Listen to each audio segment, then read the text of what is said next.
College পরিচালন সমিতির সভাপতি পদ ঘিরে উত্তেজনা চলছিল। এবারে নবনিযুক্ত সভাপতি কলেজের মূল ফটকে আসতেই উত্তেজনা পৌঁছালো চরমে। নবনিযুক্ত সভাপতিকে ঢুকতে না দিয়ে ধাক্কাধাক্কি ছবি উঠে এলো পাকুয়াহাট ডিগ্রি কলেজে। পাকুয়াহাট ডিগ্রি কলেজের পরিচালন সমিতির সভাপতি অমল কিস্কুকে পদ থেকে অপসারণের প্রতিবাদে সোমবার সকাল থেকেই কলেজের গেটে তালা বন্ধ করে আন্দোলনে নামলো অমল কিস্কুর অনুগামীরা।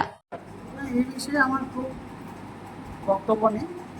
ওনারা বিক্ষোভ দেখিয়েছিলেন, তারপরে ওনাদেরকে আমরা বুঝিয়েছি, ওনারা বুঝিয়েছেন, ওনারা ওয়েলকাম জানিয়েছেন, ওনারা এগেছেন। আপনারা দেখেছেন যে ওনাদের রিপ্রেজেন্টেটিভ বসে আমাকে ঘরে অফিস রুমে বসিয়ে এবং ওরা ফোন দিয়ে আমাকে সম্বোধনা করেছে।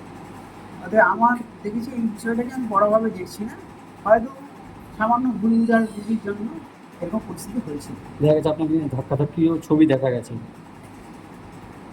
সেইভাবে ধাক্কাধাক্কি নয়, কথা কাটাকাটি হয়েছিল, হয়তো ওরা বুঝতে পারিনি, কিন্তু আমরা ওনাদেরকে বোঝাতে সক্ষম হয়েছি এবং ওনারা বুঝেছে এবং ওয়েলকাম করেছে। এই যে প্রথম দিন এইভাবে একটা সম্প্রতি অমল কিস্কুকে অপসারণ করে পাকুয়াহাট ডিগ্রি কলেজের সভাপতি পদে বহাল করা হয়েছে গৌড়বঙ্গ বিশ্ববিদ্যালয়ের অধ্যাপক ডক্টর সনাতন দাসকে।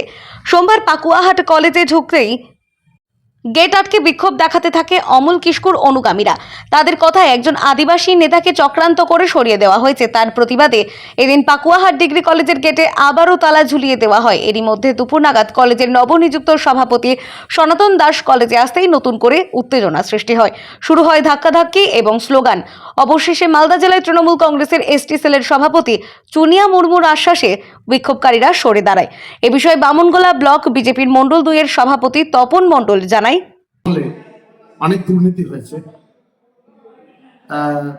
শিক্ষক নিয়োগ থেকে শুরু করে প্রফেসর নিয়োগ থেকে শুরু করে অনেকগুলো বিষয় নিয়ে তার দুর্নীতি রয়েছে এবং এই দুর্নীতিটাকে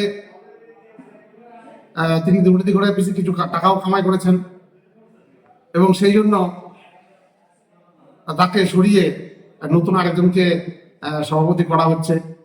হয়তো ঠিকমতো পয়সার ভাগ বাটোয়ারা ঠিকমতো হয়তো পৌঁছাতো না, আর সেই জন্যই তাকে সরিয়ে নতুন করে আরেকজনকে নিয়োগ করা হচ্ছে। তাতে দুর্নীতিটাকেও চাপা দেওয়া যাবে আর তাকেও সরানো হবে।